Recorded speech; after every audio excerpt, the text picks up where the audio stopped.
আমি শুভম রায়, আপনারা দেখছেন জিটিভি, দ্রুত হচ্ছে সবার সাথে। ডোমকল ভগীরথপুরের পর এবার জেনারেল মিটিংয়ে চাঞ্চল্যকর অভিযোগের খবর উঠে এসেছে জলঙ্গির ঘোষপাড়া গ্রাম পঞ্চায়েতে। মঙ্গলবার সাধারণ আলোচনা সভা চলাকালীন সাদা কাগজে স্বাক্ষর করে নিয়েছে ওই পঞ্চায়েতের প্রধান ফিরোজ আলী। এমনটাই অভিযোগ তৃণমূল কংগ্রেসের পঞ্চায়েত সদস্যদের। পাশাপাশি তেনারা আরও দাবি করেছেন তৃণমূল সদস্যদের রেখে বাম ও কংগ্রেস সদস্যের গুরুত্ব দিয়ে চলেছেন গ্রাম পঞ্চায়েত। আজকে আমাদের জেনারেল মিটিং ছিল। এটা হচ্ছে সত্য ঘটনা, সত্য। আপনার বিষয় হচ্ছে যে মেম্বারদের মধ্যে আপনার কথা কাটাকাটি হয়, তারপরে নিজের ইচ্ছায় আপনার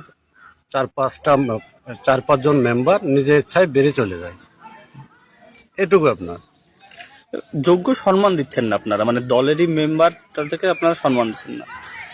যোগ্য সম্মান যদি আমি নাই দেবো, তো আমাকে 23টা মেম্বার 23 জনই আপনার ভোট দিয়ে আমাকে প্রধান তৈরি করেছে।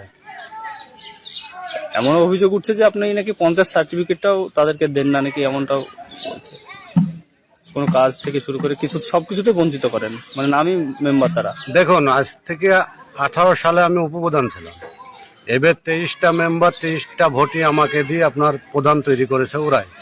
তো আমি চাই আপনার সবাইকে নিয়ে চলার মানে আশা রাখছি, নিয়ে চলবো, তার বাইরে কিছুই না। আপনার মানে কেউ যদি আপনার সাজি বলে, দেখুন 4-5টা মেম্বার হয়তো আপনার মেম্বার আপনার কথা কাটি হওয়ার পরে বেরিয়ে চলে গেছে, এটাই। কিন্তু আমি চাইছি আবার ওদেরকে নিয়ে বসি, আবার যাতে ঠিক মতন চলে, এটাই আশা রাখছি। আচ্ছা, সামনে ভোট, এই যে নিজেদের মধ্যে এই ফাটল, এটা কতটা মানে পজিটিভ দিক দাঁড়াবে না নেগেটিভ বিষয়টা?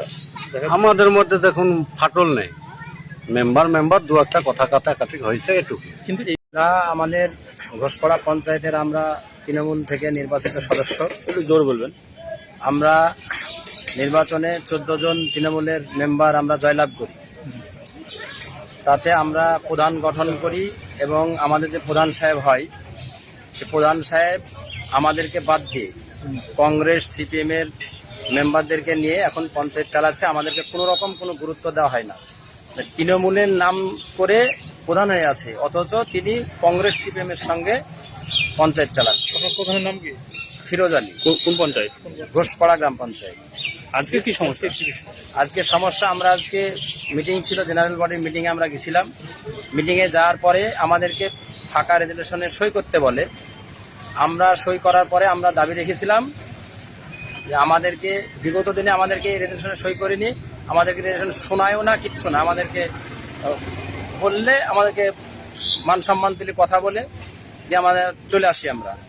আজকে আমাদের দাবি ছিল যে আমাদের রেজুলেশন, আমাদের কথা বয়ান লিখতে হবে, আমরা যে বয়ান দিব সে বয়ান লিখতে হবে এবং আমাদেরকে কপি দিতে হবে। তাতে প্রধান সাহেব বলছেন যে আমি দিব না, আপনাদের কিছু করার থাকলে আপনারা করিলেন, আমি দিব না, আপনারা বেরিয়ে যান বলে আমাদেরকে পঞ্চায়েত থেকে বের করে দিয়েছে আজকে। আর আমাদেরকে কোনো রকম কোনো সুযোগ সুবিধা বা কোনো আমরা যে একটা নির্বাচিত প্রতিনিধি, এইরকম কোনোভাবে আমাদেরকে গুরুত্ব দেওয়া হয় না এবং কোনো সম্মানটুকু পর্যন্ত দেওয়া হয় না। আমরা পঞ্চায়েতে গেলে আমাদেরকে অপমানজনক কথাবার্তা বলে বের করে দেয়। তিনি তৃণমূলের প্রধান হিসাবে পরিচিতি দিচ্ছেন, অথচ আমরা প্রত্যেকে তৃণমূল থেকে নির্বাচিত 10 জন মেম্বার কংগ্রেস সিপিএমের সঙ্গে মানে অসৎভাবে পঞ্চায়েতে খাওয়ার জন্যে এইভাবে আমাদেরকে গুরুত্ব না দিয়ে ওদের সঙ্গে অ্যাডজাস্ট করে ওদের সঙ্গে। আপনাদের মধ্যে কি মেম্বারদের মধ্যে দুটো ভাগ আছে? হ্যাঁ, আমরা 10 জন এদিকে আছি। এদিকে বলতে কার দিকে? টিএমসির দিকে। টিএমসির তো চার দিকে। আমরা সভাপতির দিকে আছি। আমাদের যিনি সভাপতি, আমরা দলের নিয়ম অনুযায়ী দলের পক্ষে আছি। জেলা সভাপতি, ব্লক সভাপতি যেদিকে, আমরা সেদিকে। আমরা তৃণমূলের আছি, আমরা কারোর পক্ষে ব্যক্তিগতভাবে নয়, আমরা দলের পক্ষে, সভাপতির পক্ষে। আর প্রধান সাহেব এমএলএ সাহেবের সাপোর্ট করেন। হ্যাঁ, আজকে বিডিও অফিসে এসেছেন?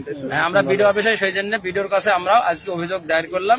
আমাদের অভিযোগের কথা আমরা বললাম বিডিও সাহেবকে এবং লিখিত আকারে আমরা জমা দিলাম। কি চাইছেন আপনারা? আমরা চাইছি আমাদের দলের নামে যে প্রধান সাজিয়ে আছে, আমাদেরকে যোগ্য সম্মান দিক। যদি আমাদের দলের প্রধান হয় তাহলে আমরা তো একই দলের মেম্বার, আমাদেরকে যোগ্য সম্মান দিক এবং আমাদের সঙ্গে পরামর্শ করি, আমাদেরকে কাজ দেওয়া হোক। আমাদের এমন কি আমরা যদি সই করতে পাঠাই তো এই মেম্বারের সই আমরা সই করবো না বলি, সার্টিফিকেট পর্যন্ত আমাদেরকে দেওয়া হয় না। এবং কোনো কাগজ অরিজ সার্টিফিকেট নিতে আসলে সেই কাগজ ছিঁড়ে ফেলা হয়েছিল। এইরকম আমাদের সঙ্গে অভদ্রতা করে। আমরা চাই, কতজন এসছেন এখানে? আজকে আমরা এখানে 10 জন সদস্য এসেছি। টোটাল সদস্য কত আপনাদের বলতে? আমাদের টোটাল সদস্য 23 জন। আপনারা এতক্ষণ দেখছিলেন জিটিভি, দ্রুত করতে সবার সাথে। জিটিভির নতুন নতুন খবরের আপডেট পেতে এক্ষুনি লগ ইন করুন www.gtvlivenews.com।